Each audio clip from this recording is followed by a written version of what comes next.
De l'Évangile de Jésus-Christ selon saint Marc, chapitre 4, versets 1 à 20. En ce temps-là, Jésus se mit de nouveau à enseigner au bord de la mer de Galilée. Une foule très nombreuse se rassembla auprès de lui, si bien qu'il monta dans une barque où il s'assit. Il était sur la mer, et toute la foule était près de la mer, sur le rivage. Il leur enseignait beaucoup de choses en paraboles. Et dans son enseignement, il leur disait « Écoutez, voici que le semeur sortit pour semer. Comme il semait, du grain est tombé au bord du chemin. Les oiseaux sont venus et ils ont tout mangé. Du grain est tombé aussi sur du sol pierreux, où il n'y avait pas beaucoup de terre. Il a levé aussitôt, parce que la terre était peu profonde. Et lorsque le soleil s'est levé, ce grain a brûlé, et, faute de racines, il a séché. Du grain est tombé aussi dans les ronces ont poussé, l'ont étouffé, et il n'a pas donné de fruits.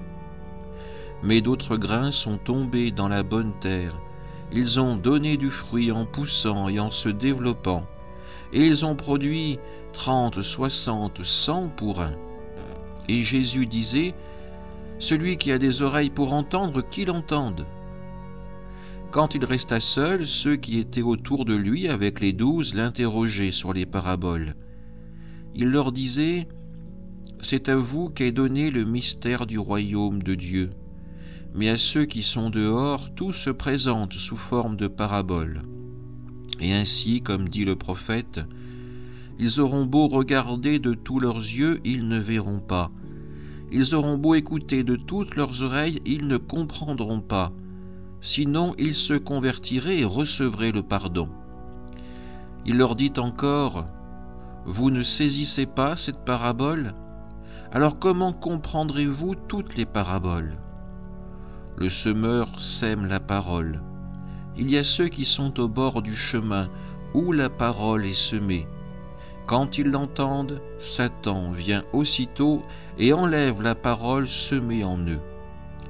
Et de même, il y a ceux qui ont reçu la semence dans les endroits pierreux. Ceux-là, quand ils entendent la parole, ils la reçoivent aussitôt avec joie. Mais ils n'ont pas en eux de racines, ce sont les gens d'un moment.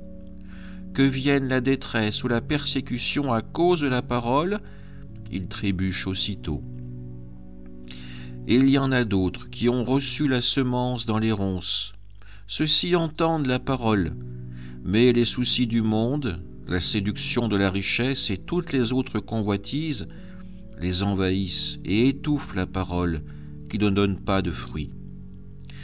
Et il y a ceux qui ont reçu la semence dans la bonne terre. Ceux-là entendent la parole, ils l'accueillent, et ils portent du fruit, 30, 60, 100 pour un. Acclamons la parole de Dieu. Cette parabole du semeur, elle nous est familière. Nous avons l'habitude de nous interroger pour savoir quelle sorte de terre nous sommes. Avons-nous en nous beaucoup de pierres à enlever pour laisser le grain s'y développer? Résistons-nous à l'épreuve des ronces ou du soleil? Résistons-nous à la tentation de quitter le Christ quand les difficultés s'annoncent? Tout cela, c'est des questions que nous avons l'habitude d'entendre quand nous réfléchissons sur cet évangile. Pourtant, il y a un mot que nous oublions bien souvent de garder dans notre cœur. Et ce mot est important. Il est celui que chaque croyant juif va dire quotidiennement pour débuter sa prière. Écoutez. Voici comment Jésus commence cet enseignement. Écoutez, voici que le semeur sortit pour semer.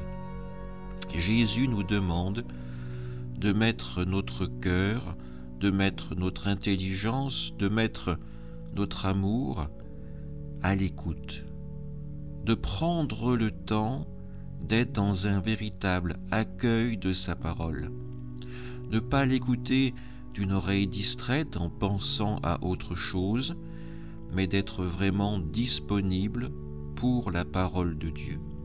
La laisser prendre racine en nous pour qu'elle nous aide à grandir dans la foi, qu'elle raffermisse notre confiance au Christ.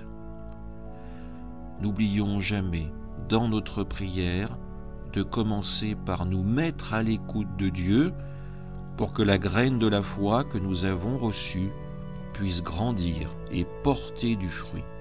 Amen.